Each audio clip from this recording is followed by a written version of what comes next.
Welcome students. આજે આપણે ભેગા થયા છીએ એકાઉન્ટનું વાર્ષિક હિસાબો કરવા માટે, 12માના વાર્ષિક હિસાબો. તો પહેલા તમને પ્રશ્ન પૂછું, તમને કેટલું યાદ છે 11માના વાર્ષિક હિસાબો બનાવતા હતા એ કોના બનાવતા હતા? 11માના વાર્ષિક હિસાબો કોના આધારે હતા? એકાંકી પેઢીના. એકાકી પેઢીના. Very good. એક જ માણસ ધંધો કરે અને એના વાર્ષિક હિસાબો બનાવતા હતા. હવે 12મામાં થોડા મોટા થઈ ગયા આપણે, એટલે ભાગીદારી પેઢી બનાવીએ છીએ. એટલે એક કરતા વધારે વ્યક્તિઓ ભેગા થઈને કામ કરે એને ભાગીદારી કહેવાય. ધંધો કરવા અને એનો નફો મેળવવા માટે, નફો વહેંચવા માટે ભેગા થાય છે. તો એ ભાગીદારી પેઢીની આપણે વાત કરવાની છે ને ભાગીદારોના વાર્ષિક હિસાબો શીખવાના છે. ખરેખર ચેપ્ટર નંબર 1 મારે તમને કરાવવાનું હોય, પણ અત્યારે નહીં. અત્યારે 2 એટલે કરાવું છું કે મેં તમને કીધું હતું કે 11માની તૈયારી તમારી જોડે. દેવાંશી તું હતી 11માની તૈયારી કરાઈ ત્યારે? હા સર, છેલ્લે રિવિઝનમાં હતી. રાઈટ. તો પછી એ રિવિઝનના કારણે મારે આ કન્ટિન્યુ કરવાનું હતું અને વચ્ચે તમને ટાઈમ આપ્યો હતો કે તમે 11માના બધા સમ્સ પતાવી દો. જેને પતાયા જે ફાયદામાં છે, જેને નથી પતાયા એને નુકસાન થવાનું જ છે. એમાં મારે કહેવું નહીં પડે, થશે નુકસાન ત્યારે ખબર પડશે. સારું કરી નાખ્યું તો સારું હતું, આવડી જાત વધારે, પણ કંઈ વાંધો નહીં, જેટલું થયું એ થયું. હવે હું આગળ કરાવી રહ્યો છું ભાગીદારોના વાર્ષિક હિસાબો. અને ભાગીદારોના વાર્ષિક હિસાબો કરવા માટે થોડીક સિસ્ટમમાં બદલાવ છે, થોડુંક ચેન્જ કરવાનું છે. ઇવન મેં તમને 12માનો દાખલો 11મામાં કરાવડાયો હતો. હવે એમાં શું ફેરફાર છે એને કરતા પહેલા તમે 11મામાં જે ભણ્યા એમાં કેટલા એકાઉન્ટ બનાવો છો, કેટલા ખાતા બનાવો છો, એ નામ તમારે મને કહેવાના. 3 છે. 3 વેપાર ખાતું, નફા નુકસાન ખાતું અને પાકું સરવૈયું. હાથ ઊંચો કર્યા વગર આમ તૂટી જ પડવાનું. ગન મશીન લઈને ધડધડ તું હતું એટલે હું બોલી ગયો. ચાલ બોલ, ચાલ એમ ફટાફટ. વેપાર ખાતું, નફા નુકસાન ખાતું અને પાકું સરવૈયું.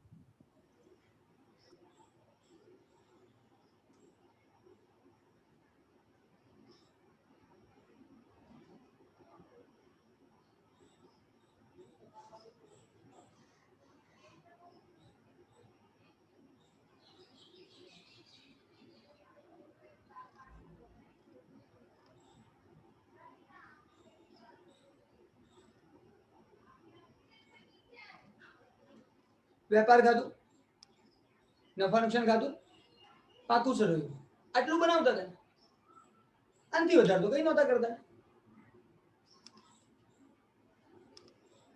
હવે પહેલા એને સમજી લઈએ કે આ કોને લગતું છે, શું છે, એની અંદર શું આઈટમો આવે છે, એ બધું સમજી લઈએ. કોને ખબર છે આ વેપાર ખાતામાં કોને લગતું છે, નફા નુકસાનમાં કોને લગતું છે? ખબર છે કોઈને તમારામાંથી? બસ એક જ જણ? દર્શનને ખબર છે? સેલિના? દેવાંશી? Very good. બોલો દેવાંશી, શું આવે આમાં? વેપાર ખાતામાં માલની ખરીદીને લગતા ખર્ચા હોય. માલના બધા માલ વેપાર ખાતામાં નાખી દેવાના. અચ્છા સેલિના, આમાં? નફા નુકસાન. શું નફા નુકસાન? નામ છે નફા નુકસાન, તો એમાં લખવાનું શું એમ કહું? કોઈ બી પ્રોફિટ લોસ. કોઈ બી ના લખાય, શીખવાડ્યું. એવું યાદ નહીં. કઈ વાંધો નહીં, હું 10 વાર લખવા આપીશ ને પછી યાદ રહી જશે. હે ને?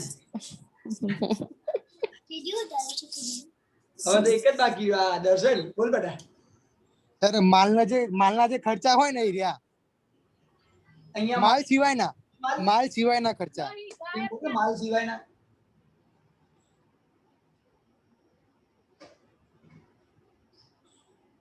માલની ખરીદીના ખર્ચા, માલની આવક, એ માલ સિવાયના કોઈ પણ ખર્ચા હોય ને, ખરીદી સિવાયના, માલની ખરીદી સિવાયના, માલના ઉત્પાદન સિવાયના બધા ખર્ચા અહીંયા લખાય. અચ્છા બસ ખાલી ખર્ચા જ લખાય? દર્શન, આવક લખાય ને? આવક, ઇન્કમ, આવક. હા, આવક, ઇન્કમ. Very good. ચલો છોકરાઓ, તો નફા નુકસાન ખાતામાં અહીંયા લખાય છે ખર્ચા, અહીંયા લખાય છે આવક. આ બાદ લખાય આવક. પણ માલ સિવાયના જે ખરીદના ખર્ચા, ઉત્પાદનના ખર્ચા જે અહીંયા આવી જાય છે એના સિવાયના બધા અહીંયા લખાય છે. સારું દેવાંશી, મેં ફોર્મેટ શીખવાડ્યું હતું એ યાદ હોય તો બોલ. અહીંયા લખતા હતા, પછી અહીંયા લખતા હતા, પછી અહીંયા લખતા હતા, અહીંયા લખતા હતા. એમ કરતા કરતા આગળ જતા હતા. બોલો દેવાંશ, ના સર નથી યાદ મને. ચલીના,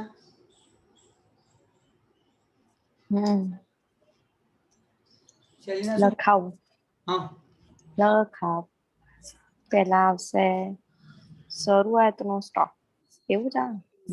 માલ છે, માલનો સ્ટોક શરૂઆતમાં અહીંયા લખાય, પછી અહીંયા પછી આખર સ્ટોક. વેરી ગુડ, આખરનો સ્ટોક અહીંયા લખાય, પછી પછી ખરીદી માઇનસ ખરીદ પર. અહીંયા ખરીદી માઇનસ ખરીદ પરત, અહીંયા માઇનસ અન્ય રીતે વેચાણ માઇનસ વેચાણ પર. ચાલો અન્ય રીતે ગયેલ માલ બી લખી નાખું, કઈ વાંધો નહીં. ભાઈ ખરીદી માઇનસ ખરીદ પરત માઇનસ અન્ય રીતે ગયેલ માલ, આ બધું આઈટમો અહીંયા, અને આ બાજુ વેચાણ માઇનસ વેચાણ પર. વેચાણ માઇનસ વેચાણ પરત જમા બાજુ, સિમ્પલ. દેવાંશી યાદ આવે છે? હા સર. તો આગળનું યાદ આવતું હોય તો બોલ, અહીંયા બે આઈટમ હજી રહી ગઈ.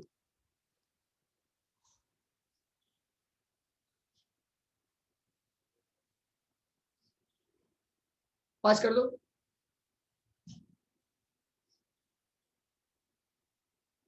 દેવાંશી બે આઈટમ કાચો નફો. એ તો છેલ્લે મળે, હજી ખર્ચા બાકી છે, બે ખર્ચા લખવાનું બાકી. દર્શન બોલ તો. ધંધાને લગતા ખર્ચા અને મૂડીને લગતા ખર્ચા. ખરીદીના ખર્ચા, ઉત્પાદનના હા, અને ઉત્પાદનના ખર્ચા. એટલે ખરીદી અને ઉત્પાદનના ખર્ચા અહીંયા થાય. માલ ખરીદ્યો પછી માલ બનાવ્યો, તો ખરીદીના ખર્ચા, ઉત્પાદનના ખર્ચા. હવે કાચો નફો અને કાચી ખોટ આવે. આ બાજુ બાકી આવે એને કહેવાય કાચો નફો, આ બાજુ બાકી આવે એને કહેવાય કાચી ખોટ. આ બાજુ જે આવે કાચો નફો હોય, આ બાજુ જે આવે કાચી ખોટ હોય. આને જમા બાકી કહેવાય. ફરી કહું છું, આ જે બાકી મળી એને જમા બાકી કહેવાય, જે જમા બાજુ જાય. અને આ ઉધાર બાકી કહેવાય, જે ઉધાર બાજુ જાય. જે બાજુ જાય એ બાકી કહેવાય.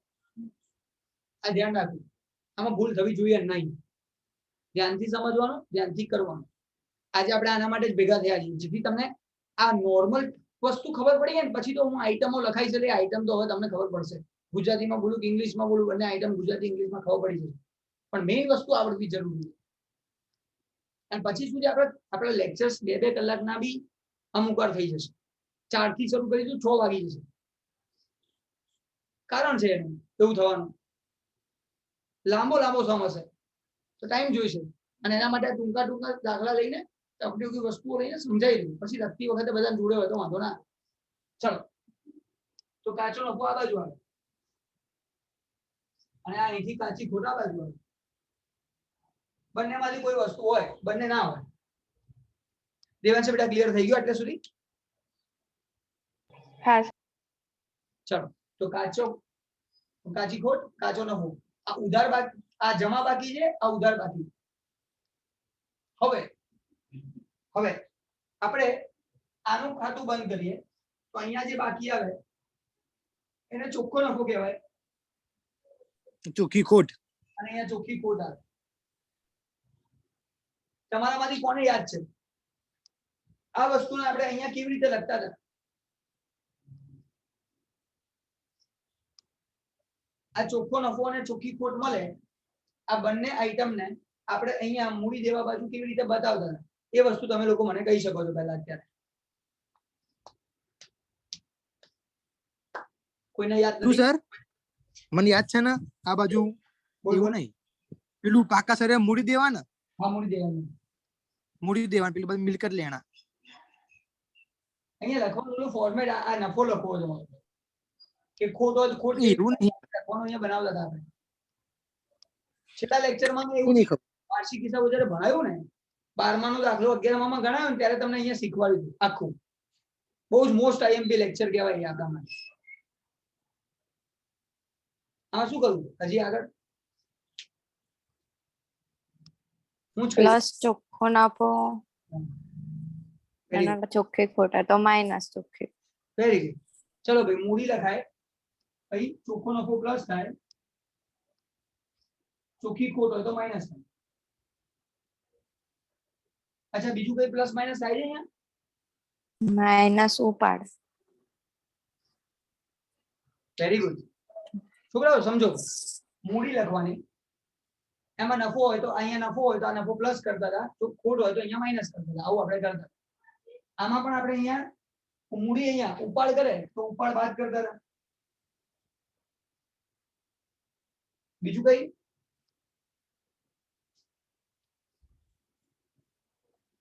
યાદ કરાવો. અહીંયા મૂડી છે, જો વધારાની મૂડી ધંધામાં લાવે તો પ્લસ કરતા હતા, પ્લસ વધારાની મૂડી. આ ઉપાડ છે, જો વધારાનો ઉપાડ કરી જાય તો વધારાનો ઉપાડ માઇનસ કરતા હતા.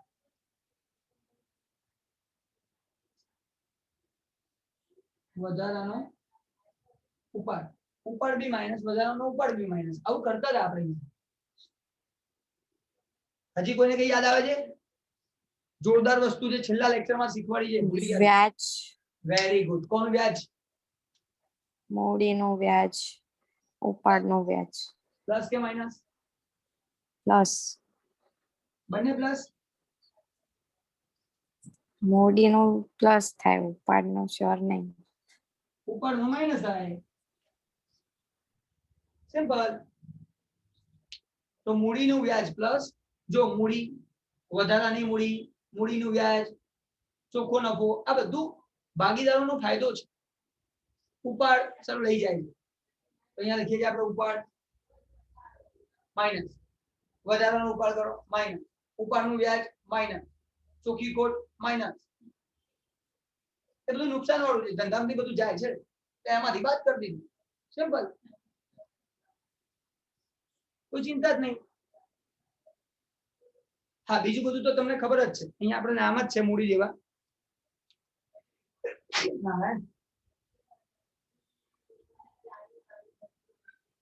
અને મિલકત લેણા, મૂડી દેવાન મિલકત લેણા. બીજી આઈટમો બધી સેમ. બીજી આઈટમ આપણે કોઈ ફેરફાર થવાનો નથી, એ સેમ થવાનું. જે અહીંયા છે એ પણ અને અહીંયા છે એમાં કોઈ ફેરફાર નથી કરતા હોતા.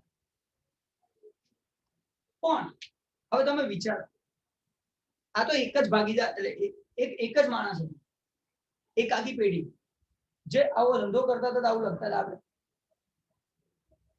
પણ હવે આની અંદર તો ભાગીદારો છે, એટલે 2 હોય, 3 હોય, 4 હોય, કેટલા જણ હોય. તો ચાલો આ એક માટે બનાવવાનું, આવું ફરી નીચે બીજા માટે બનાવવાનું, ત્રીજા માટે બનાવવાનું, જેટલા ભાગીદાર બનાવવાના, આખો ચોપડો આપણે એનાથી ભરાઈ જાય. 3 જણો હતો, આટલું બધું બધા માટે લખવાનું. તો આ લોકો એક સિસ્ટમ બનાવી છે, 2 ખાતા વધારે બનાવ્યા છે.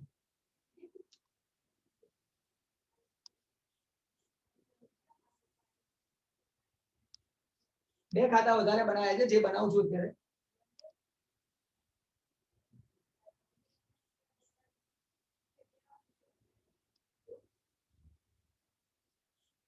જેનું નામ છે આ નફા નુકસાન ખાતું, નફા નુકસાન પછી નફા નુકસાન ફાળવણી ખાતું.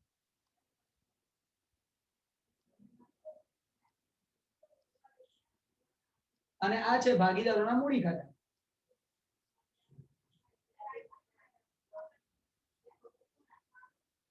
ભાગીદારોના મૂડી ખાતા. આ 2 વધારાના ખાતા બનાવવા પડે છે. હવે આ 2 વધારાના ખાતા બનાવવા પડે છે કોના માટે? આ ભાગીદારો માટે.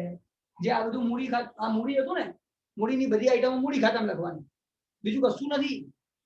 એકદમ સરળ છે. તમે આજે બધું પ્લસ કર્યું ને, આ બધું જે જમા કર્યું, અરે પ્લસ કર્યું એ બધું જમા કરવાનું, અને આ બધું જે માઇનસ કર્યું ઉધાર કરવાનું. મૂડી ખાતામાં એવું કરવાનું. સિમ્પલ, કશું જ નવું નહીં. આવું આપણે 1 2 3 ભાગીદારો 3 માટે બનાવવું પડે. 2 ભાગીદારો ધારો કે A અને B 2 ભાગીદાર છે. આ A અને B 2 ભાગીદારો છે. આ 2 માટે જ બનાવવું છે. તો આવું 2 વખત ના બનાવવું પડે. એક જ વાર બનાવો, ખાલી કોલમ 2 બનાવી દો, ખાના 2 બનાવી દો,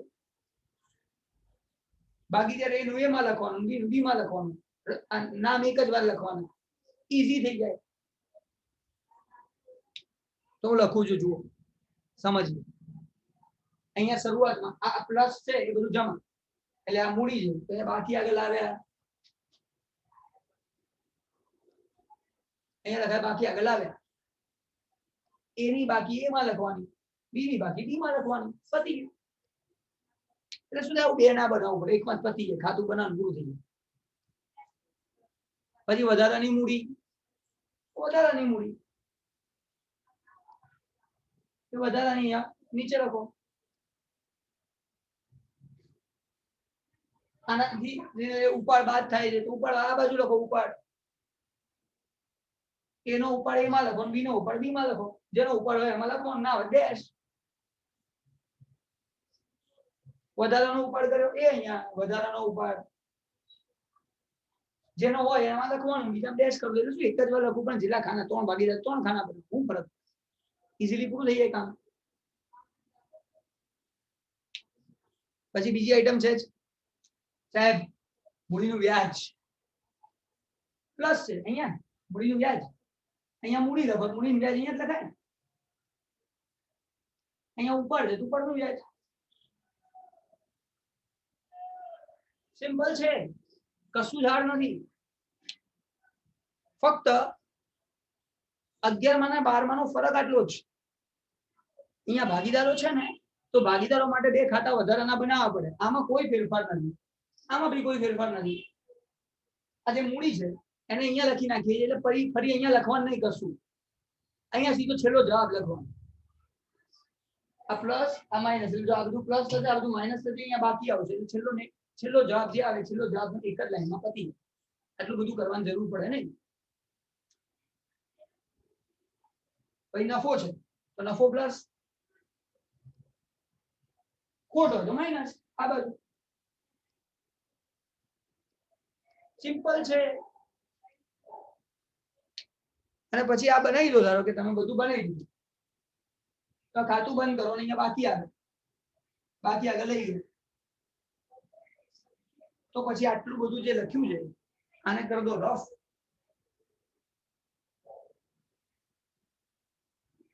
આ બધા ગણતરીઓનું કામ અહીંયા થઈ ગયું. અહીંયા ફક્ત મૂડી એ અને બી, ધારો કે અહીંયા જવાબ આવ્યો 5000, અહીંયા જવાબ આવ્યો 10000, તો 5 લખો આમાં, 10000 લખો આમાં, ટોટલ કરો તો 15000. લખાઈ ગયું, કામ પૂરું, જલસા. કોઈને ડાઉટ હોય તમારામાંથી આટલામાં તો પૂછી લો. સેલિના ડાઉટ બેટા? ના સર. દેવાંશી? ના સર. દર્શન? દર્શન? ઓ દર્શન, માઇક બંધ ચાલુ કર. પતી ગયો ખેલ તારો. ચાલો આગળ જઈએ છોકરા. દર્શન નો રમવાનો ટાઈમ થઈ ગયો ને એટલે જતો રહ્યો છે. ચલો જોઈએ. તો આટલી વસ્તુ આપણને ખબર પડવી જોઈએ. હવે આનાથી આ લેક્ચર આગળ જો એટેન્ડ ના કરે ને બરાબર, એટલે મોટામાં મોટું નુકસાન દર્શનને થશે. અને ત્યારે હું એને કહીશ, યાદ કરાવીશ કે ભાઈ પહેલો લેક્ચર જોજો. ચલો જોઈએ આગળ. આ ભાગીદારોનું નહીં, ભાગીદારોની આવક જમા, ભાગીદારોનો ખર્ચો ઉધાર. પણ આ ભાગીદારોને આપે છે કોણ? તમારામાંથી જવાબ આપો. ભાગીદારોની આવક થાય છે તો કોણ આપે છે એને?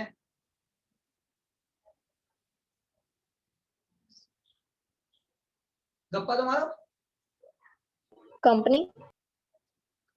બરાબર છે, પણ અહીંયા કંપની ના કહેવાય, આને કહેવાય પાર્ટનરશિપ ફર્મ, ભાગીદારી પેઢી. એટલે કંપની આપણે શીખવાનું છે પાછું, એ કંપની બીજા ભાગમાં આવશે.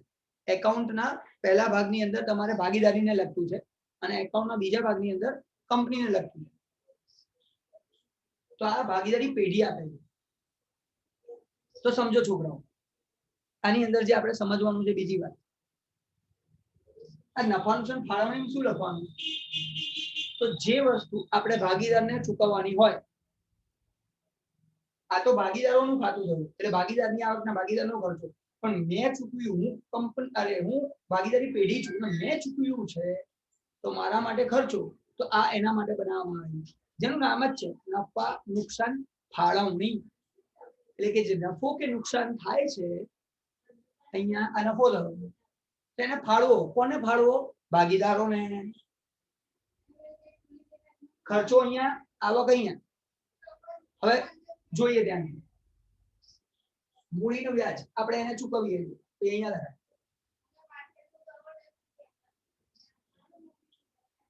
સિમ્પલ. અહીંયા ઉપાડનું વ્યાજ એની જોડેથી વસૂલ કરીએ એ જમા લખાય. તો મૂડીનું વ્યાજ છે એ ઉધાર બાજુ લખાય અને એની આવક છે એટલે અહીંયા જમા બાજુ લખાય. આપણો ખર્ચો છે, હું પેઢી છું, મારો ખર્ચો છે, સામેની આવક છે એટલે એને જમા કર્યું.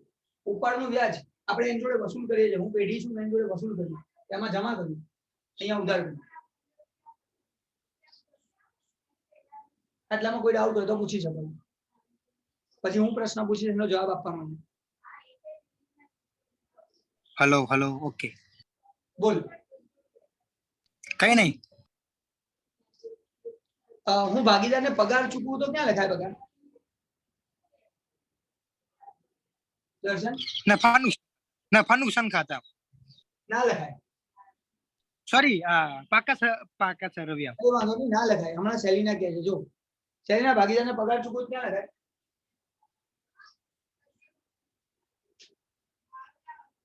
હું પેઢી છું, મેં ભાગીદારને પગાર ચૂકવ્યો તો ક્યાં લખાય સેલિના?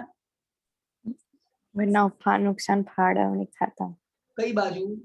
એવું ચૂકવ્યો એટલે ઉધાર બાજુ. ઉધાર બાજુ લખાય. પગાર ખર્ચો કહેવાય. પેઢી ચૂકવે છે તો પેઢીનો ખર્ચો. હા, ભાગીદારની આવક છે તો જમા બાજુ લખાય. પગાર બે અસર થાય. હવાલામાં આપેલું હોય તો બે અસર કરવાની, અને જો કાચા સરવૈયામાં આપ્યું હોય તો એક જ અસર કરવાની અહીંયા. પછી અહીંયા બીજી અસર નહીં આપવાની, એક જ અસર આપવાની. કોઈ બી આઈટમ હોય, આમાંથી જે આઈટમ દેખાય બધી આઈટમ એક જ. બોલ દર્શન. કમિશન ચૂકવું ભાગીદારને તો શું કરવાનું? કમિશન ચૂકવ્યું તો નફા નુકસાન ફાળવણીમાં જમા બાજુ. ઉધાર થાય. ચમનું સર ઉધાર થાય? કમિશન ચૂકવ્યું છે ને આપડે તો કમિશન ચૂકવ્યું તો ખર્ચો કહેવાય કે આવક કહેવાય? એ તો પણ આ બધી આપણે કમિશન ચૂકવ્યું હોય ને સાહેબ.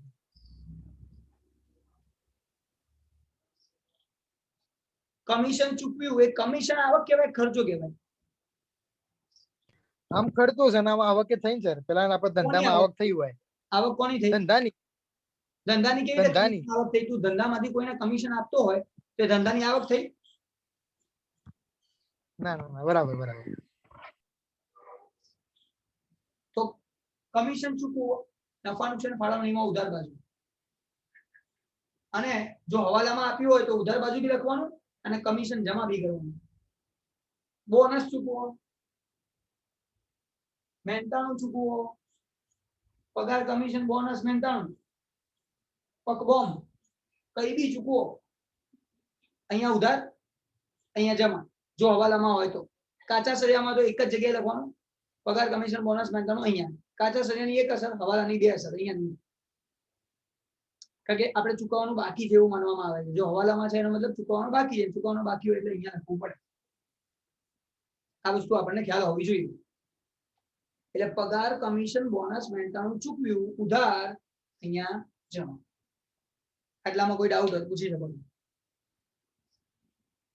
ટૂંકમાં આટલી આઈટમ એવી છે કે જે નફા નુકસાન ફાળવણીમાં ઉધાર લખાય છે અને પગાર આ જે બધી ભાગીદારના મૂડી ખાતામાં જમા લખાય. આ એવું છે જે અહીંયા જમા લખાય છે, અહીંયા ઉધાર લખાય છે. અને હવે હું ખાતું બંધ કરવાની વાત કરું. તમે લોકોએ જે અહીંયા ખાતું બંધ કર્યું, અહીંયા ચોખ્ખો નફો છે, આ ચોખ્ખી ખોટ છે. નીચે ક્રોસ, ક્રોસ એટલે શું? હવે તમારે અહીંયા નહીં લઈ જવાનું, હવે તમારે અહીંયા લઈ જવાનું. આ ચોખ્ખો નફો અહીંથી જાય અહીંયા, ચોખ્ખો નફો. જો ખોટ હોય તો અહીંયા જાય, ચોખ્ખી ખોટ. નફો જમા બાકી, ખોટ ઉધાર બાકી. જમા બાકી જમા બાજુ, ઉધાર બાકી ઉધાર બાજુ. પછી ખાતું બંધ થશે. હવે આ ખાતું બંધ થશે તો આ ખાતું બંધ કરીને શું કરવાનું? તો હું જ્યારે આ ખાતું બંધ કરતો હોઉં તો અહીંયા બાકી આવે, એને કહેવાય વહેંચણી પાત્ર નફો. આ નફો છે એ નફા નુકસાન ફાળવણી ખાતાની જમા બાકી નફો કહેવાય, પણ કયો નફો? વહેંચણી પાત્ર નફો. અને આ બાજુ આવે તો વહેંચણી પાત્ર ખોટ. વહેંચણી પાત્ર નફો, વહેંચણી પાત્ર ખોટ. હવે આ વહેંચણી પાત્ર એટલે વહેંચવાનો છે. કોને વહેંચવાનો છે? ભાગીદારોને. ભાગીદારોનું પ્રમાણ આપ્યું હોય કે ભાગીદારો નફો અને નુકસાન થાય તો સરખા પ્રમાણમાં વહેંચે છે, એવું કંઈક કીધું હોય તો આપણે ધારો કે અહીંયા 5000 નફો થાય તો આ નફો એ અને બી ને વહેંચી દેવાનો. 2500 2500. વહેંચણી પાત્ર નફો. ખોટ થાય ધારો કે અહીંયા 2000 રૂપિયા ખોટ થઈ તો 2000 રૂપિયા અહીંયા વહેંચી દેવાના. 1000 અહીંયા ને 1000 અહીંયા લખવાનું. વહેંચણી પાત્ર ખોટ. અને કયા ખાતામાંથી આવ્યું? નફા નુકસાન ફાળવણી ખાતામાંથી. તો અહીંયા લખો નફા નુકસાન ફાળવણી ખાતું, નફા નુકસાન ફાળવણી ખાતું, જે હોય એ લખવાનું. એટલે કેવું થયું? આ ખાતું બંધ કરીને અહીંયા લઈ ગયા, આની અસર અહીંયા લઈ ગયા, આની અસર અહીંયા લઈ ગયા. હવે આ જ્યારે બંધ થાય ને અહીંયા બાકી મળે, ધારો કે અહીંયા 2 ખાતાની બાકી મળી, એને કહેવાય બાકી આગળ લઈ ગયા. તો આનો જવાબ મળ્યો 5000 રૂપિયા. આ રહ્યું અહીંયા લખ્યું છે બાકી આગળ લઈ ગયા 5000 ને 10000 એ બાકી મળી. એ 5 અને 10 આપણે લઈ ગયા અહીંયા 5000 ને 10000. એટલે શું સરવાળા બાદબાકી કરવાની જરૂર ના પડી. ઓલું જે સરવાળા બાદબાકી મોટા મોટા કરતા હતા ને એની જગ્યાએ ખાલી આ એકાઉન્ટ બની ગયું. એટલે ભાગીદારને લગતી બધી આઈટમો થઈ ગઈ અલગ. ભાગીદારને જે ચૂકવો છો, ભાગીદાર પાસેથી જે લો છો, એ બધી આઈટમો અહીંયા અલગ થઈ. આનાથી વધારે કશું રહ્યું નહીં. હવે એક ઇમ્પોર્ટન્ટ વસ્તુ, એક આઈટમ એવી છે કે જે ભાગીદારને ચૂકવાય છે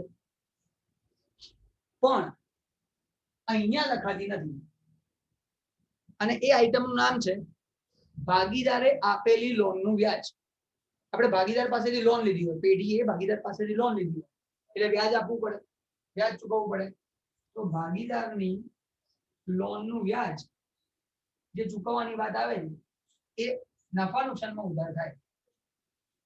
અને પાકા સળિયામાં જો ચૂકવવાનું બાકી હોય, હવાલામાં આપ્યો તો 2 અસર થાય ને, એક અહીંયા અને એક અહીંયા ચૂકવવાનું બાકી ભાગીદારની લોનનું વ્યાજ. અને જો કાચા સળિયામાં આપેલું હોય તો એક જ અસર આપવાની, નફા નુકસાન ખાતામાં ઉધાર બાજુ ભાગીદારની લોનનું વ્યાજ. હવાલામાં આપ્યો તો 2 અસર, એક અહીંયા અને એક અહીંયા. તો મારે તમારો લેક્ચર અલગ લેવાનું કારણ શું છે? કેમ તમારો લેક્ચર અલગ લઉં છું, ગુજરાતી અને ઇંગ્લિશ? મારે અમુક બેઝિક વસ્તુને અલગ સમજાવવી જરૂરી છે તમને બંને. હા, પછી તો દાખલો વાંચીને એન્ટ્રી કરો ત્યારે તો તમને યાદ આવે, હા સર એવું કીધું તો અહીંયા આવે એટલે તમે કહી શકો હવે અહીંયા મેં લખ્યું વેપાર ખાતું એની જગ્યાએ ઇંગ્લિશમાં ટ્રેડિંગ એકાઉન્ટ, ખબર પડે પછી વાંધો નથી. પણ પહેલા આ વસ્તુ જે બેઝ છે એને અલગ કરવો જરૂરી હતો. એટલે 3 લેક્ચરની રિક્વાયરમેન્ટ છે, પણ મેં 6 લખી નાખ્યા છે. 6 લેક્ચર હું લાઈવ રહીશ અને 6 અલગ લઈશ. જરૂર પડશે પછી એક કરી દઈશું, અત્યારે નહીં. ચલો આટલી વસ્તુ. તમારામાં ડાઉટ હોય પેલા મને પૂછી લો, કોઈ ડાઉટ હોય સર હા સેલિના બેટા બોલો. તો સેલેરી પેલામાં લખાય તો આમાં પ્રોફિટ લોસ માં નહીં લખાય? ના બરાબર. અહીંયા કોનો સેલરી લખવાનો? પગાર. મતલબ આ પાર્ટનર્સ નો. હા ભાગીદાર. Very good. ભાગીદારને ચૂકવો હોય તો જ અહીંયા. બાકી એને ખાલી પગાર લખ્યો હોય ને તો અહીંયા જ લખવાનો, પગાર અહીંયા જ લખાય. કીધું હશે અંદર ક્લિયર લખ્યું હશે કે ભાગીદાર એ નો પગાર ચૂકવવાનો છે, ભાગીદાર બી ને ચૂકવવાનો છે, તો જ અહીંયા. ભાગીદારનો ના હોય તો નહીં જ લખવાનું. અહીંયા ભાગીદારને લગતી જ આઈટમ આવે, એના સિવાયના બધા ખર્ચા અહીંયા જ આવે. એટલા માટે એવું કહેવાય છે કે આ નફા નુકસાન ફાળવણી એ નફા નુકસાનનો જ ભાગ છે. પણ બે વસ્તુ કેમ અલગ કરી? આ ભાગીદારને ચૂકવો છો, આ બીજાને ચૂકવો છો. બીજાનો પગાર હોય તો અહીંયા, ભાગીદારનો પગાર હોય તો અહીંયા. બીજાનું કમિશન હોય તો અહીંયા. ધારો કે વેચાણનું કમિશન આપીએ તો વેચાણનું કમિશન અહીંયા લખાય, બીજાનું નહીં. પણ ભાગીદારને કમિશન આપીએ તો અહીંયા. શૈલીના બેટા ક્લિયર છે? તારો ક્વેશ્ચન મસ્ત છે, પાક્કું. દેવાંશી બેટા હા સર ક્લિયર. દર્શનજી ક્લિયર. ઓકે. તો અહીંયા આપણું 100% જે મારે સમજાવવાનું છે ને તમને લોકોને એ પતી ગયું. હવે તમારું હોમવર્કમાં શું છે ખબર છે? આ વસ્તુ લખો. તમને આમ તો એક જ દિવસ આપું છું લખવાનું. આના માટે હું આવતીકાલના 4 વાગ્યા સુધીનો ટાઈમ, આવતીકાલ 5 વાગ્યા સુધીનો ટાઈમ આપું છું. એની પહેલા લખીને સબમિટ કરાવી દો. બહુ જ સારી રીતે જેટલું બી સમજ્યા ને એ બધું તમને આનું રેકોર્ડિંગ થઈને મળી જશે, નો ડાઉટ. પણ બધું મગજમાં ક્લિયર હોવું જોઈએ. આખા લેક્ચરનું રિવાઇઝ કરું છું. સાંભળો. વેપાર ખાતું, કાચો નફો કાચી ખોટ ક્રોસ, નફા ચોખ્ખો નફો આવે, ચોખ્ખો નફો ક્રોસ કરો નફા નુકસાન ફાળવણીમાં. અહીંયા ભાગીદારને લગતી આઈટમ બનાવવાની, ભાગીદાર સિવાય કશું નથી. કાચા સળિયામાં આપેલું હોય તો એક જ અસર અહીંયા આપો ભાગીદારની. આ આઈટમ જે છે જો હવાલામાં હોય તો આની 2 અસર આપો, બીજી નીચે ક્રોસ બી આપવાની. નફો થાય તો વેચી દો, નુકસાન થાય તો વેચી દો. આ ખાતાની બાકી જે આવે એ બાકીને અહીંયા લખો. અહીંયા જે મોટી કથા કરતા હતા એ કરવાની જરૂર નથી. આટલી વાત આપણે આજે ડિસ્કસ કરી. 12માં અને 11માં. 11માં એક જ માણસ ધંધો કરતો હતો, એનું બનાવતા હતા. 12માની અંદર ધંધો કરવા વાળા માણસો 2-3 ભેગા કરી થઈને કરતા હોય તો ભાગીદારી કહેવાય. તો ભાગીદાર માટેના આ 2 ખાતા બનાવવામાં આવે છે, ફક્ત ભાગીદાર. એક આઈટમ એવી છે કે જે ભાગીદારને ચૂકવાય છે પણ અહીંયા લખાતી નથી, ભલે આ ભાગીદારનું છે. કઈ? તો કે લોન. કેમ ભાગીદારની લોનનું વ્યાજ અહીંયા? બહારથી લોન લો કે ભાગીદાર પાસેથી લોન લો, વાત તો સરખી જ છે ને. બેંકમાંથી લોન લો, પૈસા ના આપવા પડે એટલે લખ્યું. પણ ભાગીદાર હોય પગાર લે એવું કેવી રીતે હોય? ના ચાલે. ભાગીદાર નફો તો લે જ છે ને, પગાર સેવાની શું જરૂર છે? એવું ગવર્મેન્ટ કહે છે અને એ એને આપવામાં આવે છે વધારાનું. ભાગીદાર મૂડી ધંધામાં લાવે, એની પર એને વ્યાજ આપવામાં. ચલો મૂડી તો લાવી જ પડે, એના વગર ધંધો કેવી રીતે થાય? તો એને વ્યાજ આપીએ છીએ. તે એક્સ્ટ્રા વસ્તુ મળે છે એટલે અહીંયા અલગ બતાવીએ છીએ. પણ લોનનું વ્યાજ તો હક છે. તમે બહારથી લોન લો, એની જોડેથી લોન લો, ઘરનો કમાય, બહારનો કમાય એના કરતા ઘરનો કમાય, તો આપણે આપીએ છીએ. તો એ ખર્ચો અન્ય રીતે જ ગણીએ છીએ, જેને નાણાકીય ખર્ચ કહેવાય. એમાં લખીએ એ આપણે અહીંયા નથી લખતા, એટલે એને ત્યાં લખવામાં આવે છે. ચલો, તમારામાં કોઈને ડાઉટ હોય તો પૂછી શકે છે, નહીં તો મારો લેક્ચર મારા તરફથી ઓવર. ઓકે, તો આ લેક્ચર હું અહીંયા ઓવર કરું છું. બાય.